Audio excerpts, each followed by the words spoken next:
I finally found time in the course schedule for at least this one class dealing with Excel, which is the application I use the most after Revit in my professional life. I use it all the time in work in terms of scheduling, in terms of keeping track of dates and quantities and the order that things have to be done in, and alphabetizing lists of various things, and sort of any kind of information you keep in a tabular form, in some sort of a chart format. Excel is really an amazing tool, not only to lay it out and organize it, but to connect prices to a markup percentage, or to change the beginning date on a project and have all the intermediate dates update and change. So let's just launch Excel wherever you have that on your computer. I'll do it off the start menu. And Excel is the leading spreadsheet program certainly in the States right now.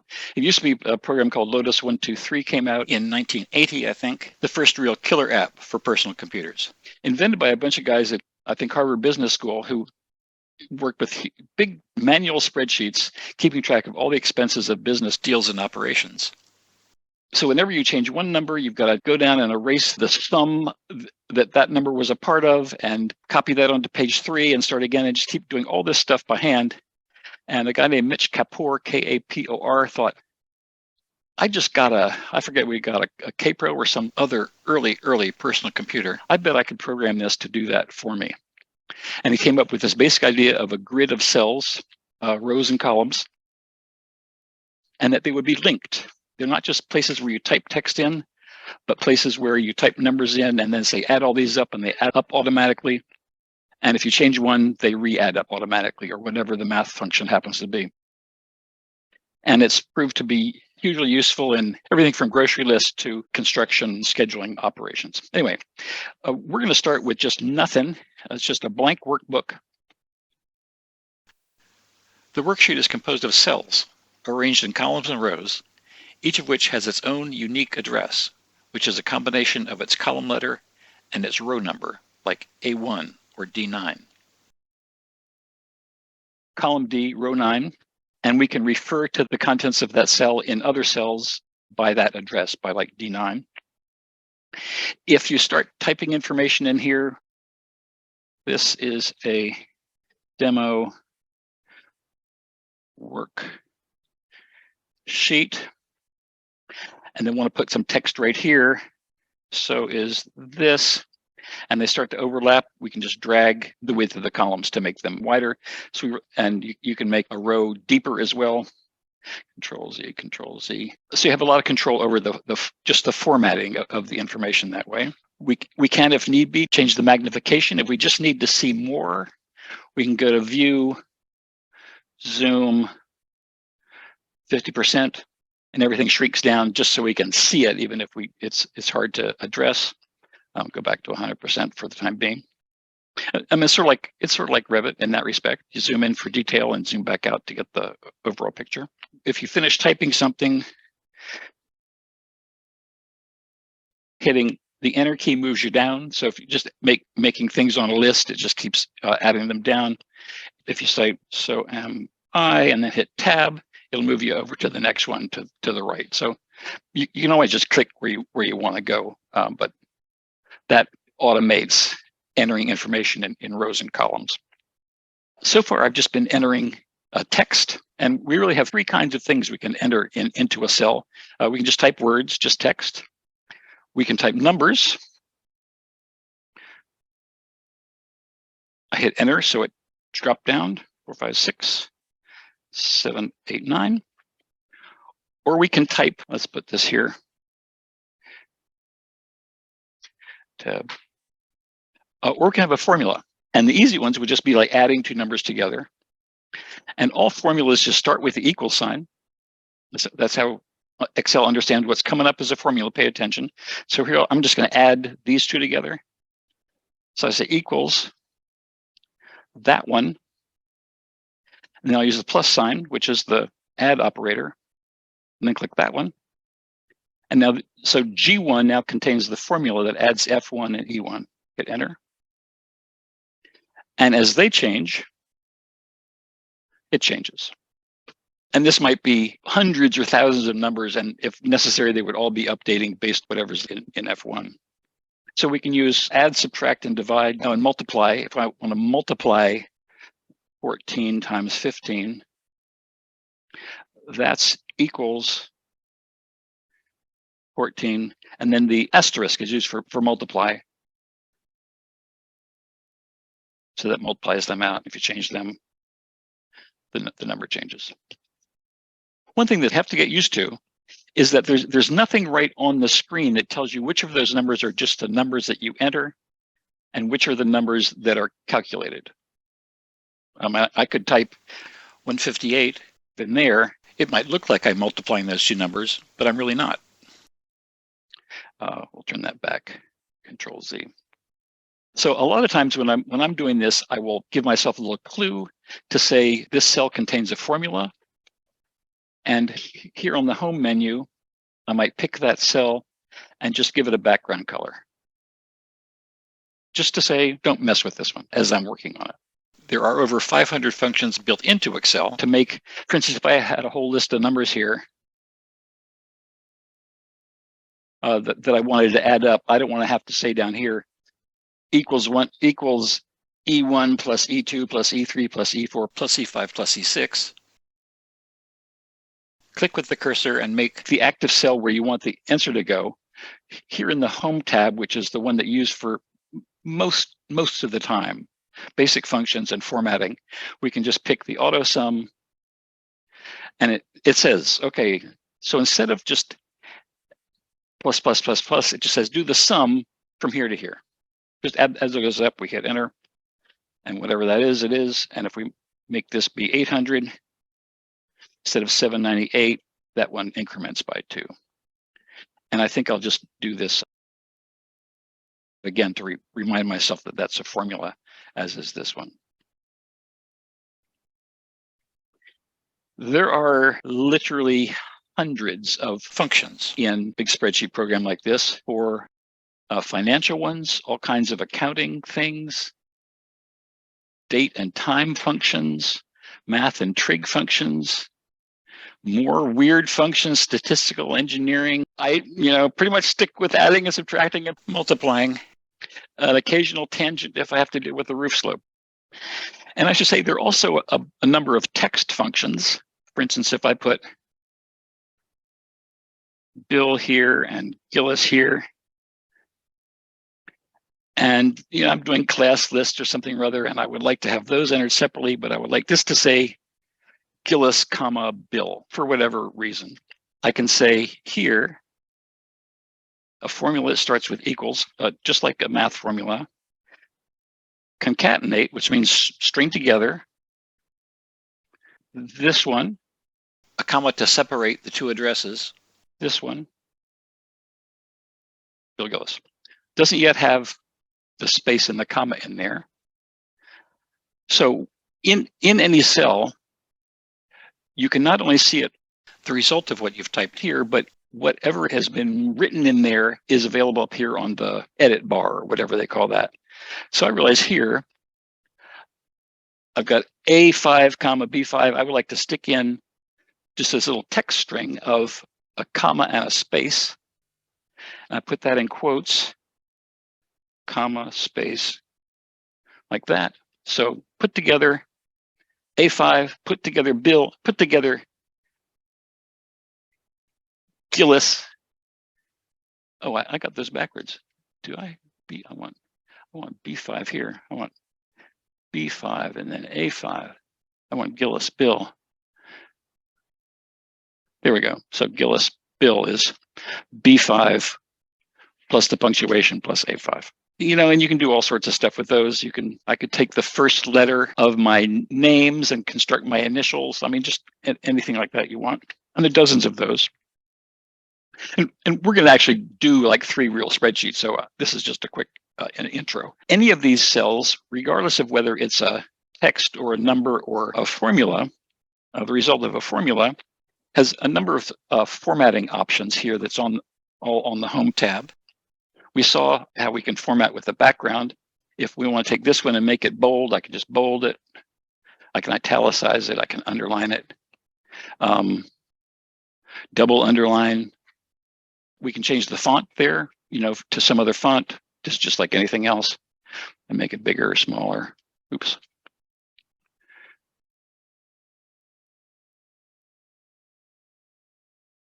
For a title or something like that up at the top. Right now, these gray grid lines do not print. They're just for our reference. If we want really something to print with a grid, to really organize it very clearly, we can highlight, say, this whole range, and then pick what borders we want. And I'm just going to say all borders, and it puts them around the outside and puts them across the inside wherever they happen to be. If I wanted all of these to be inside a grid for whatever reason, I can do the same thing to emphasize a particular piece of information or make it easy to follow across lines. We also have justification, just like any program these days dealing with text.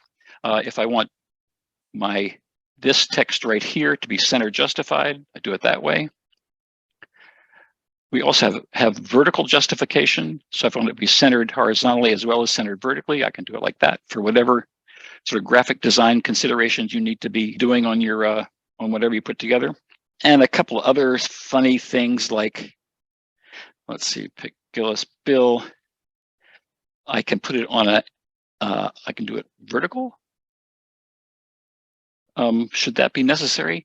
Sometimes people do headings like that if there's some information that has like a long title at the top of the page, but the information is only like 2 characters wide. You don't want to have Gillis Bill and then 11733 like that. So you might have those run up sideways. They're hard to read. I think we can rotate them, rotate text up. Yeah, that's easier to read that way. Okay, we can play with all this stuff. There's some useful automatic fill tools. I panned for some reason. Pan is, well, while we're at it, you can either use your mouse wheel or your scroll bar, this scroll bar over here, to get you back and up and down. And I guess I came down here and I scrolled all the way over to column. This is all set up to do column A through Z, then AA through AZ, then BA through BZ, essentially forever. You don't have to worry about hitting the end of an Excel spreadsheet. Oh, so interesting things. Let's say I have a 1 right here, and I want to number 1 to 20 down here. I can grab the cell by the little dot on its corner, drag down the number of rows I want, click on the little formatting box, and click on Fill Series.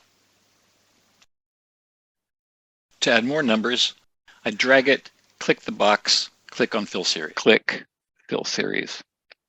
So we'll do that kind of stuff fairly quickly. And if you put the January here,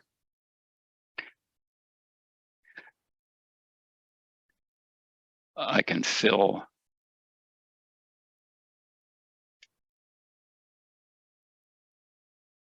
that series with the months. It knows months, it knows days of the week, all that kind of stuff. You can type it if you want to.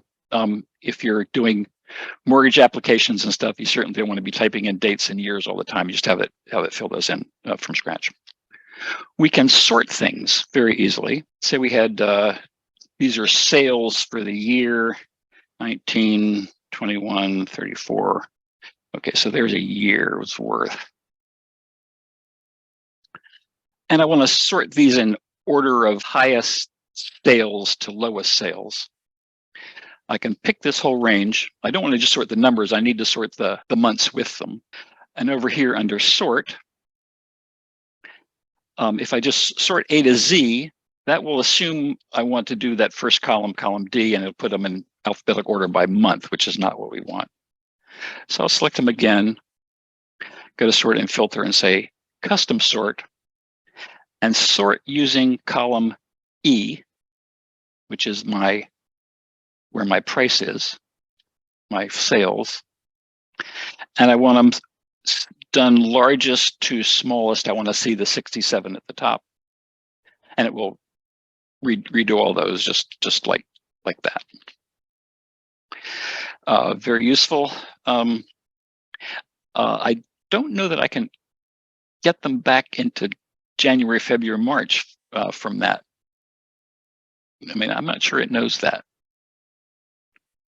That would be interesting to see if it were, so Control Z or whatever, but that's there. A couple of crucial concerns. Let me just get rid of all this.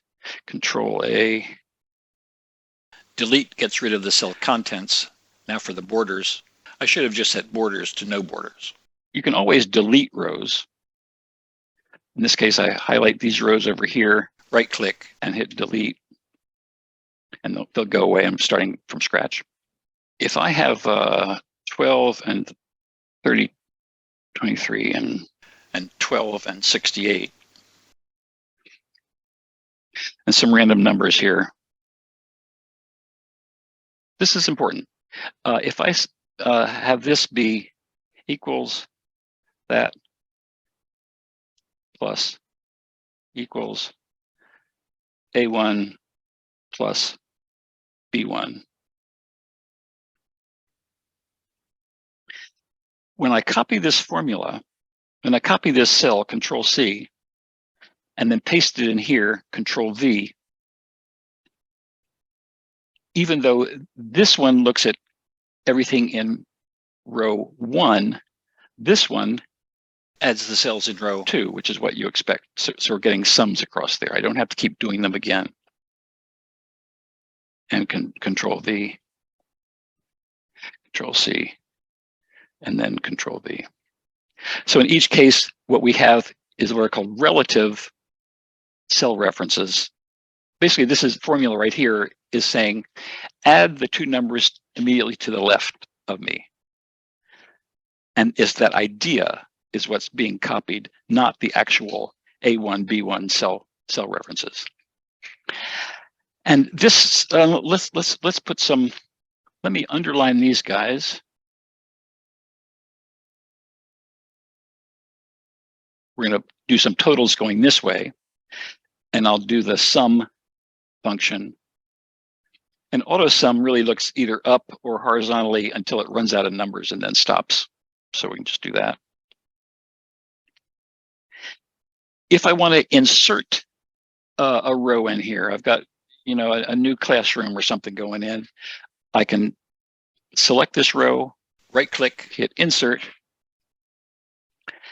and this sum is not adding up this one, this one, this one, this one. It's adding up that whole range. And so the formula has actually adjusted to accommodate that new space.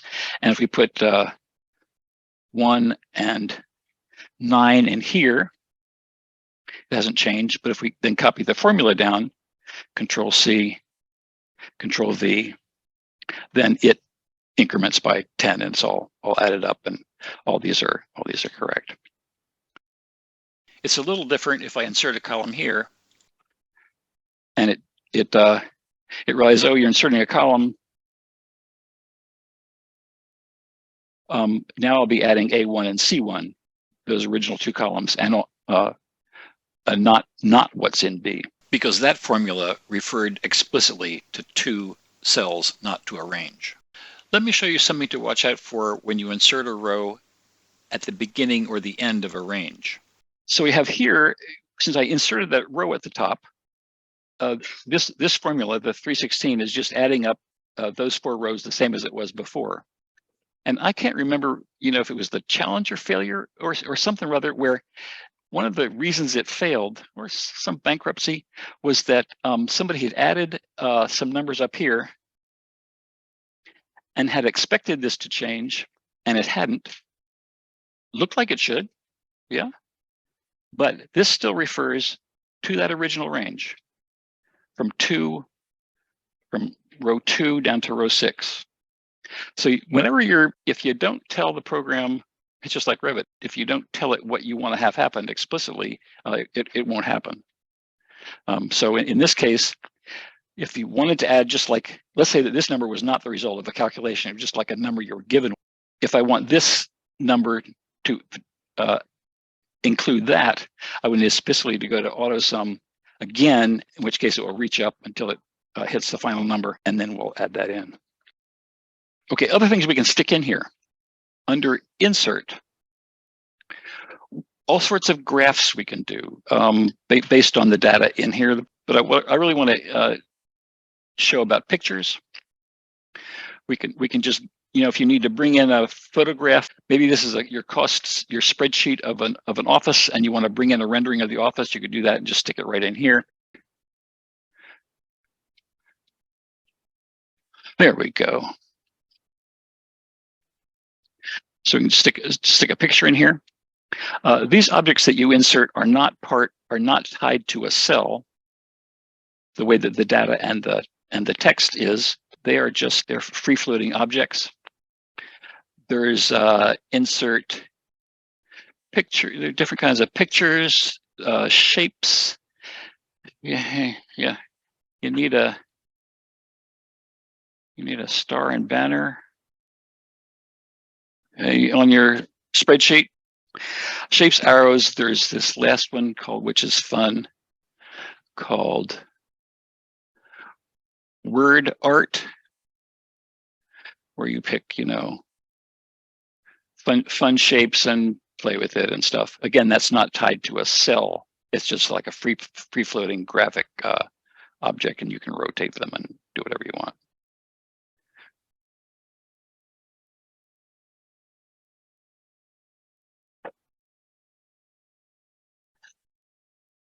I like to do 3 or 4 exercises where we will construct small spreadsheets that do something of use in this profession, getting sort of increasingly more complicated. But I would like you to open the class schedule that was up on Blackboard, or we can just look at it here. Either one is fine. This PC, browse, desktop, this one.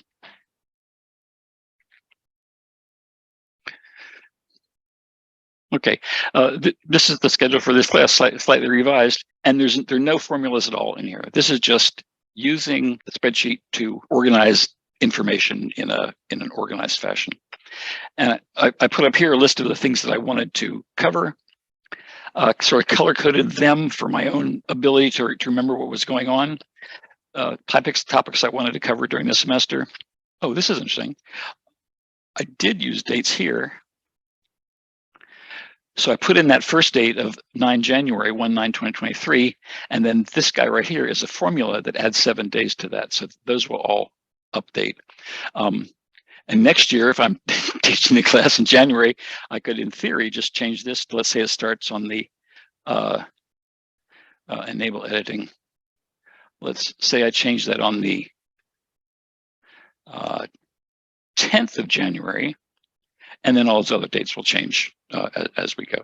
But what this helped me do, as I was starting to figure out what the assignments, let me shrink this down a little bit. View, zoom, 75. I decided I sort of wanted to keep the sort of CAD stuff on Tuesdays and the Photoshoppy image sort of stuff on Thursday, and sort of space these through there, and then made sure I drew lines, use the arrow tool, which is maybe the first time I've ever done that, just to make sure that all these lines are aiming down, meaning the assignment's not due until after, at least the week after we did the stuff in class.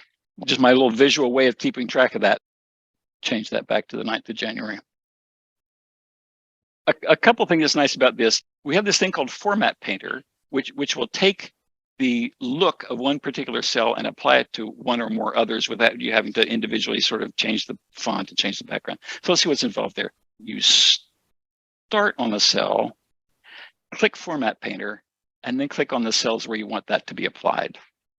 So pretty much all the graphic effects, the color, the font, the bold, whatever kind of, just make it like this. Control Z. If you just want to, let's say, do the color of all this, some different color, I could pick something else I haven't used over here. These are start to be hard to see through, so I'll just do like a gray, something along those lines. Okay, I'm going to close this without saving. Okay, my online members, what we're going to do here is halfway through page 2, a worksheet to compare budgeted versus actual costs on a small project. Just adding, subtracting, and some multiplying. And I bring this up because, and then we'll do a little construction schedule. We really are responsible as designers for knowing what somebody's job is going to cost. We can't design them all sorts of crazy stuff and do brocades and gold leaf on the ceiling if they're on a McDonald's budget, you know. And at least to know within a ballpark where we're going, you know, bids are always, you know, a different deal. But if we know the list prices of things, we need to be sharing that to make sure that we're not just going crazy with stuff. So what I'm thinking is we'll do a column for whatever the item is. Let's just say right now we're just doing quantities and prices. So item, number, and cost. And then what we'll do is the extended cost. So if we have chairs is the item we think we need. Let's think in terms of that office that we designed with demolition and construction. So guest chairs we might need. There's 6 offices, so that's 12. And in the waiting room, let's say we need 20 of them, and each of them costs $150. So we have a budget of $3,000. So that'll be the formula, $3,000 for that. And we keep doing this for other stuff, and eventually we'll get to a big subtotal for the whole bit. So let's see how that goes. File, blank workbook. We'll call this estimated furniture budget. Estimated. I can either fix misspellings by clicking here and just double clicking and going in and doing it. Control Z, Control Z, or by selecting the cell and just fixing it up here, where sometimes it's easier to see where it's all just in one straight line. Estimated furniture budget. So I'm going to say the item in column A, the quantity, QTY is a nice short way to do that. Quantity, the cost, and the extended cost. And we can deal with these like this. And we might, you know, at the initial stage of things, you're not saying we need that particular Knoll settee here. We're just throwing some numbers at stuff to get started with. So let's say guest chairs. What do we say? 20 of those cost 150. And we can just put in this first formula just to multiply these guys out. This equals this one asterisk that one, 3,000. Office chairs, including the secretary, 6, 7. Nicer chairs, $300. Now we don't have to type that formula in again. We can just take this cell, Control C, drop down and Control V, and that multiplies those out. What else we have in offices? Desks. 6 offices. We'll do the reception desk separately. What's a good number? $1,000. I'll do all that copying later on. Reception desk 1, 1,500. 1,500. Let's keep going. We're doing a complete fit out of furniture. Filing cabinets. Let's do tall filing cabinets and short filing cabinets. Filing, tall, filing, short, credenzas.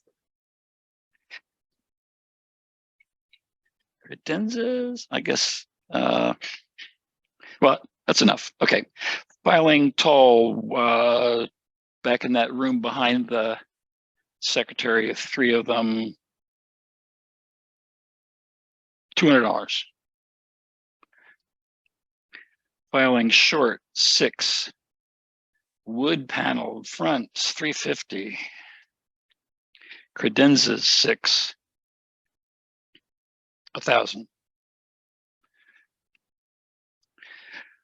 So now we've got a formula here that works for row 6. Control C copies it. And then I'm just going to click and drag to cover the rest of them, and Control V, and it will place that same relative offset. So by the time I click down here, this formula is referring to the two numbers here in line 11, row 11. Let's rugs. Well, actually, let's wait for a second. Let's go ahead and put this together. We want to sum up this right here. So I would like to have a nice big line, heavy line underneath there to say this is my sum total. So I'm going to go to I'm going to put a thick bottom border on that cell to say that's what I'm adding. This is the total. You know, any of those bottom underlinings. And then here we could do this plus this plus this, but that's silly. We want to do auto sum. It looks up. Okay, we're good. 21,300. Now, it turns out that the office chairs actually cost $300.75. We need to do some formatting with these numbers so they look formal. We can tell what they are.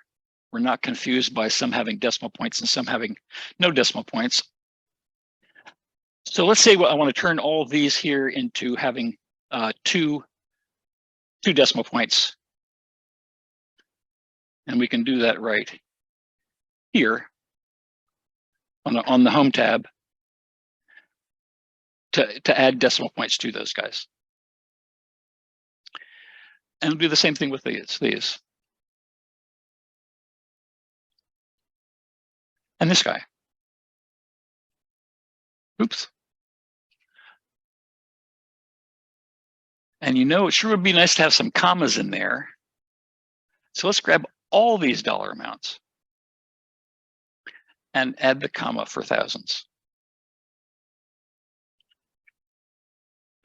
And that's starting to look like, okay, I know what I'm dealing with. You know, we could put extended cost in dollars, but how about a dollar sign? Let's click just this one and click the dollar sign, and it lets us know what we're dealing with.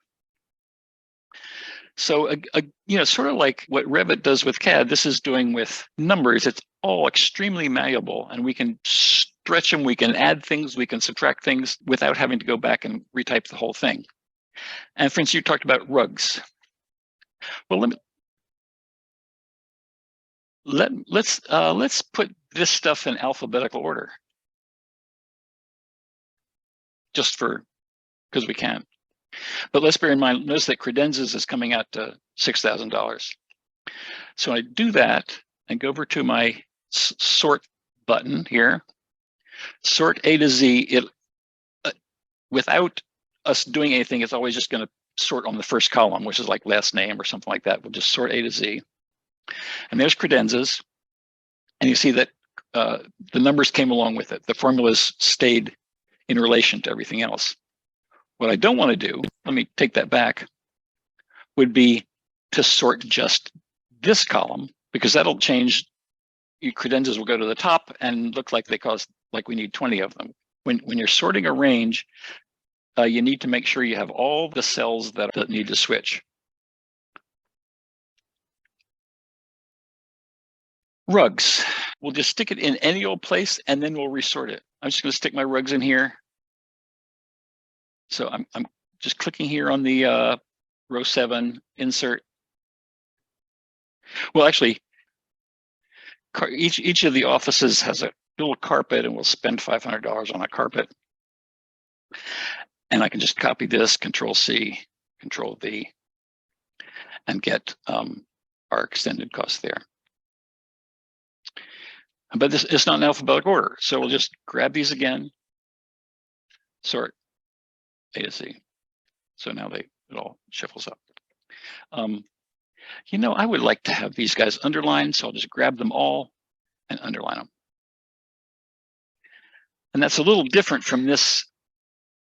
This is just underneath the text. The borders are for the whole cell. Let's clean this up a little bit. We don't need quite so much room for quantities. I would like to see my quantities. Feels a little weird having the Q be over here and the numbers be over here. How about if I just right justify that one and right justify that one? Just to clean them up a little bit. That looks a little better here. Or we could take this whole row, this whole column, and center justify it. This is where we get to design when we're doing spreadsheets. Now, let's say that this is what we'd proposed to the client, and they said, well, we can only spend $18,000 here. This always happens, incidentally, just so you know. So let's do this. Let's call this estimated,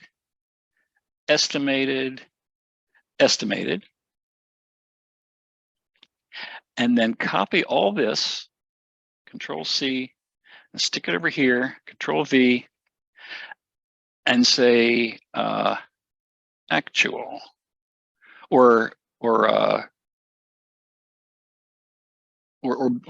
bid, or let's just say actual.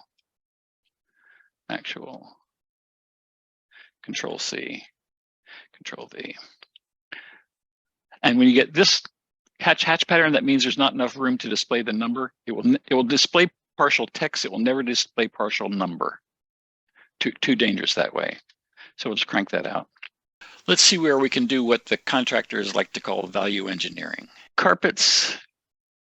Those are we've already got. I should say this is actually rugs, isn't it? These like rugs. Area rugs in the offices. Only the head of the practice is going to get a rug. Okay, so that's $3,000. Filing, tall, guest chairs. We don't have that many guests. 15. Office. We need office chairs. We need let's get the slightly cheaper reception desk. So you whittle this down, and maybe we've added a column in here for manufacturer and model. And you see that this is all from Knoll and this is all from IKEA. I mean, whatever, just so we know. So it's very clear what we had initially proposed and then what we're actually going to end up with. Sometimes this is because the contract can get a deal on stuff. We don't know what all went into this, but so we can see we still got a ways to go. Filing, so then you want to say, what are my big items? Credenzas? Boy, let's not get quite such expensive credenzas. Let's just spend $750 on them, but they are expensive. So now we're getting into the range, and maybe they'll say, oh, 19.2 is fine. We had a little slop in our budget. But you see how easy that is to put together? Let's say somebody says, if you buy everything else from us, we'll give you 10% just to make this easier. So discount, let's say 0.1, and I'm going to format that as a percent. Okay, so that's in J1 is our discount. Let me drag that. You can move any of these just by going to where the little movie arrow, just like in Revit and all, shows up, and drag it down and say discount. Discount. So we're just going to be discounting this. An easier way to do this would be to say that this guy is going to give it to us for 0.9 for 90% of that. So here I want to say equals that times that. Hope it's 450. Okay, good. Now, if I copy this down, it's going to start looking here and here for two numbers. So here I have to tell it always look exactly here in J2 for that number. And to do that, instead of these relative locations where as the formula moves down, the cells it looks for moves down, we put a $, $J, $2, which locks us into looking at that number exactly. So now we can take this, Control C, copy it right down, Control V, copy this, which sums this range over to here, Control C, Control V. 17,000, we got it. Everybody's happy. Well, buy the champagne. We should clarify what that discount amount means. Call this discounted price or something just to make it clear that you're not getting a 90% discount. You're ending up with 90%. So discounted cost, something like that. And that could be from supplier A, another one from supplier B, another from supplier C. So you're sort of play this stuff back and forth. It helps to have this kind of information available up front. I found that a lot of times, especially smaller contractors, they really don't want to tell you, they want to give you a number. They don't want to give you the spreadsheet that has everything in it, because then you're going to be playing with their numbers. I think you can say, well, we'd like to downgrade the sofas and not paint the basement, and they would come back with another final number. That's sort of how that works. But they're working with something much like this. And they've got their labor figured into it, their subcontractors and markups and that kind of stuff. How are we going to check that this is right? I'm assuming that the formulas work as we have told Excel to do it, but have we given the right cell references? Are we really summing an entire range and not just part of it? And there is in here sort of a graphic way, circles and arrows where each one came from. Let's see if I remember where that is. Formulas, Eric, show. Oh, trace precedence. Shows arrows to indicate which cells affect active cell, contain a formula. Okay, so let's pick that. Go trace precedence. Okay, so that's sort of nice. Trace precedence. Those are good. Let's do escape. Let's say that guy, trace precedence. So you start to see how that boils up. Remove arrows. That's what we do there. Let's do this guy, trace. Oh, this is interesting. Trace dependence. What numbers spring from that cell right there? Oh, it only takes it that far, and then you sort of have to keep on doing it that way and then find your way over. Okay, let's save this puppy. Book 2, and I don't want it saved online. Yeah, I hate this stuff. Just we're going to call this estimated construction estimated furniture budget. Okay, get out of here. File, new. Oh, while we're at it, this program has really great videos as part of its help. How do you do formulas? I mean, they're really great, and there are a bunch of different templates which are pre-made. All you do is fill in the numbers, and it has all the math built into it. What we'll be looking at in a minute is a very simple little construction schedule, but some of them start doing this, where you have all these activities and charts them. It's what construction firms use, and there's mortgage payment and auto loan payment and all sorts of templates like that. There's some here that came with the program and a bunch online.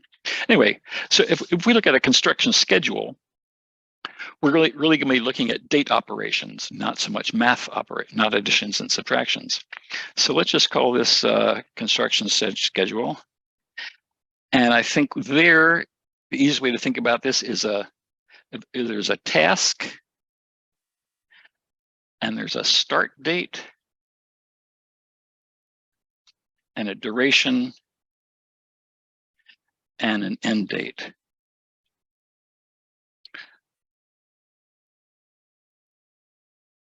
Stretch these out a little bit. Underline them. We'll create a start date to get things going. Start the project, sign the contract. Let's say this is for a project like that office, just to have that in mind. There's going to be some couple days of setup, of getting the dumpsters in place and the permits and that kind of thing. Asbestos removal. Floor tiles and adhesive used to be full of asbestos, not anymore. And that doesn't fit here, and it's going to overlap into start date. So if I double click on the edge of this column, it'll automatically widen to do that. Demolition. Rough framing, the walls going in, drywall, plumbing. Actually, plumbing would come in before the drywall.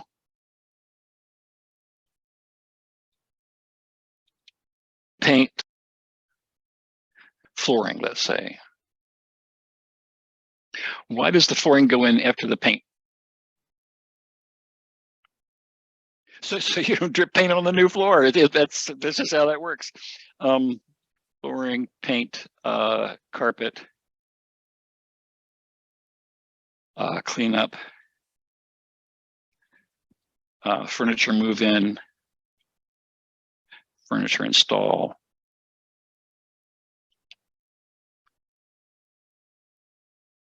Gotta learn how to spell. What else we got? Ceilings, lighting, ceilings. Excellent. So that's probably, let's say that's after the walls go up, everything goes up. So I'll do, I'll pick those two rows and hit insert, and they'll move down. So ceilings, lighting. Let's do lighting and electrical. Actually, electrical work would be done right after the rough framing. Okay, so signing the contract, let's just say, is all done. What's today? 2/7/2023. When you enter information like that, Excel knows it's a date. You don't have to tell it it's a date. It just knows what the deal is. If there was an equal sign there, it would take 2 divided by 7 and divide that by 2023, but that's not what we're doing. So as we sign it one day, and we're going to start doing our setup the next day. So I want to say this day is the day that comes right after that. So I can say equals that plus 1, just the next day, 2/8. And setup might take 2 days. So this guy here will be just that plus that equals that day plus that number of days. Actually, that's not quite right, because if setup takes place on the 8th and the 9th, we're finished on the 9th, not the 10th. Takes 2 days, but it includes that day. So really, this one should be that one plus the duration minus 1. And it's easier to do it that way in the formula than to do it, subtract days out of the duration, because I know how long that's going to take. It just happens to include this one. So now that I have this set up, I can copy these guys, Control C to here. And this one knows that it's that one. It's the next day after that. And let's say asbestos removal takes 8 days. So 2/17. It goes on and on. We can include in this formula, tell it to not include Saturdays and Sundays, Yom Kippur, Ramadan, and Christmas. I mean, whatever you want to add to those, you can add into those, and translate into euros and stuff. But from now, we can just copy this row, put it all the way down, and then just change the days: 2 days for demolition, 3 days for rough framing. I'm just making all this up. 2 days for plumbing, 3 days for drywall, 3 days for painting. It's got to dry. Ceilings, big crew in there. 1 day for ceilings, lighting, electrical. 3 days. I don't know how long that stuff takes. Carpeting. Carpeting's a day. That's fast. Cleanup, a day. Furniture install, 2 days. So we'll be done by end of March, middle of March. And if they just can't mobilize everybody in time, we got to delay a week. Make that the 14th. Everything updates accordingly. A question from the floor: what happens if a contracted project schedule isn't met? That's when a tough person writing a contract will put in what's called liquidated damages, or just plain or penalties are the easiest from a homeowner's point of view, which is we need it done by Derby. If we're not moved in by Derby Eve, it's $1,000 a day for every day that takes longer. And you're just saying that's just a flat penalty. In addition to that is what's called liquidated damages, which means If it was a business and you expect to make $12,000 a day, for every day past that schedule, they pay you $12,000. So it's good to know this kind of information. And this has been very simplified. In response to a student question about copying an entire row. So let me get rid of all these guys. So what we have in this one line is a date that looks back to the end of the previous line. And then these guys add. So when we do that and Control C to copy, then I can paste that into here, Control V.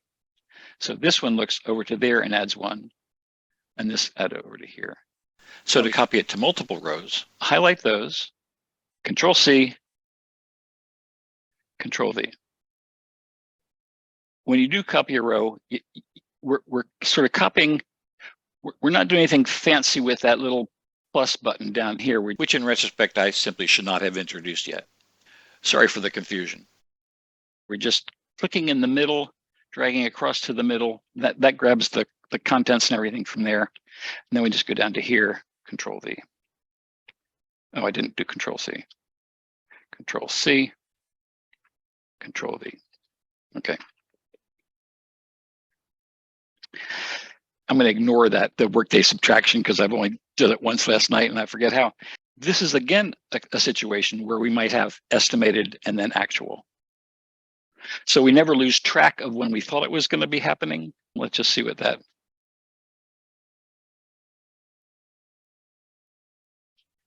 Control C, Control V, Control C, Control V.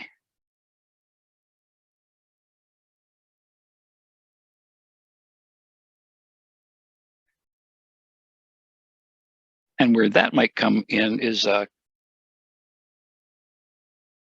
let's say everything is, well, they all change back to 2 days because I copied them down. Everything's on track until plumbing, and it takes 8 days to get the toilets in. So we can start to see, okay, we're good up to here, but now here, after the toilets, we're really starting to get out of sync. And you could do something else, which is days over schedule, which would be over here, we're going to say this day minus that day. Sorry, this day minus that day equals this minus that.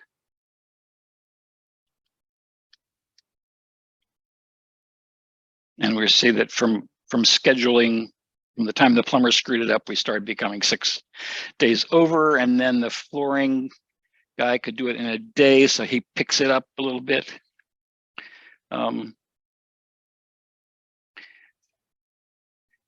Oh, this would be interesting. Here we could say what's the total duration, would just be the sum of those. We thought it was going to take 26, and it took 31. Here we took a break and then took far too long to decide on the most equitable way to determine space allocation per student for the BFA programs in height. Well, the easiest way to do this is just total number of people in the program divided by the total square footage in the program. Okay, so again, I want to do sort of a current situation and proposed situation. You know, this is using the program to discover something instead of using it to just document what we know already. So let's just see where we go. Let's say program current, let's just say current majors, total square feet,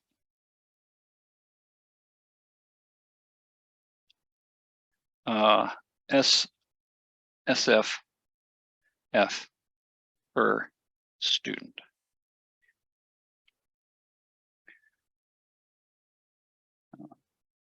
So what are the programs? Interior design, graphic design, Okay, well, here, interior design, 46. Graphic design, Jasmine, the keeper of the flame. The person who controls the data is really in a strong position. Bear that in mind. 18.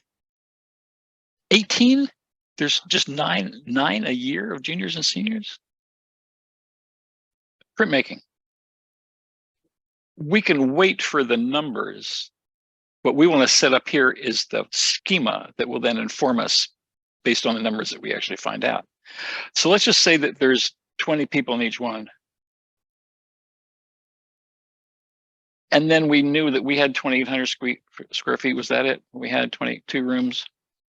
And I would say these are total, let's say classroom, studio, dark room. Graphic design has a bunch of room over there. 3,000, 150. Well, we can just put some numbers in here.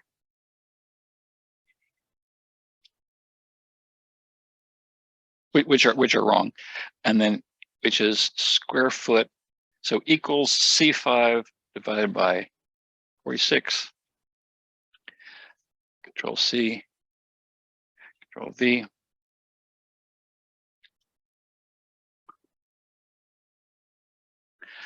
So here, I don't think we all these can just be integers. There's no reason to have weird numbers, so we'll subtract decimal points. Oops, wrong way. So current.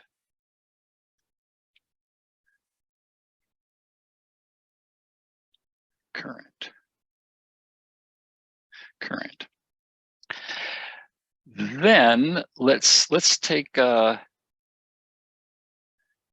insert that just to get a little space.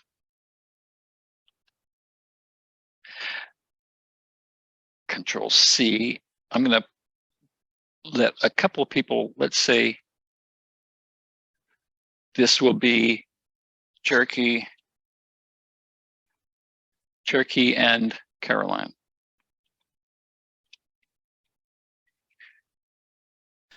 This formula, this number here refers to D5 and B5.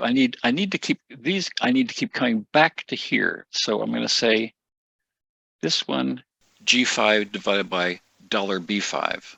The dollar sign locks in the column B in that reference, and then copy the revised formula to the other rows. Okay, so then as we readjust these, so none of this stuff changes. Current number of majors. Cherokee and Caroline are going to give interior design. Let's say we stay the same for the time being, and graphic design goes down to, since they have half as many people as we do, they get 1,500 square feet.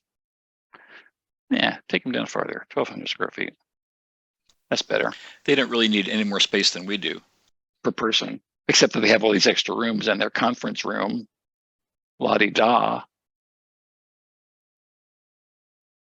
Let's copy this, Control C, Control V. Who's another project? Give me two names. Okay, Katie and Chloe. Then we can put in numbers for each of these. And so this is here. You'll each be changing the numbers in here. And these will be the results that changing numbers in here. And these are the results that are changing. We got 9 teams, 8 teams, something like that. It will be interesting to see if any of them approach parity across the programs.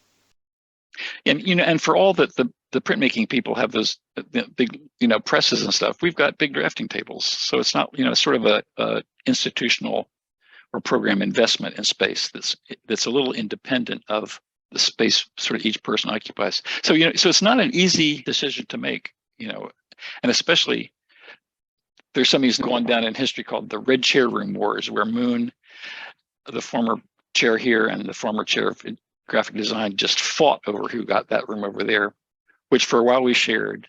Graphic design won out. That program was really growing.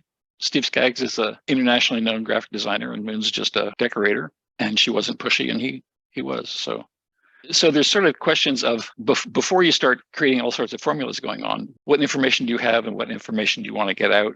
And how do you do that in a way that is consistent and makes sense for a particular program? Do you feel like you can just go do it? When you're just adding columns and copying formulas that way, it's pretty easy. I forgot to mention that a given workbook can have multiple worksheets stacked this way. So you might have all your information and data down here and just the summary sheet up top, because formulas can refer vertically to things as well as just side to side. Just got to keep your wits about you. Try to have a sense of where you're headed before you dig in too deeply. I think you enjoy it because somebody else does the math. Right, that's it. I'm done.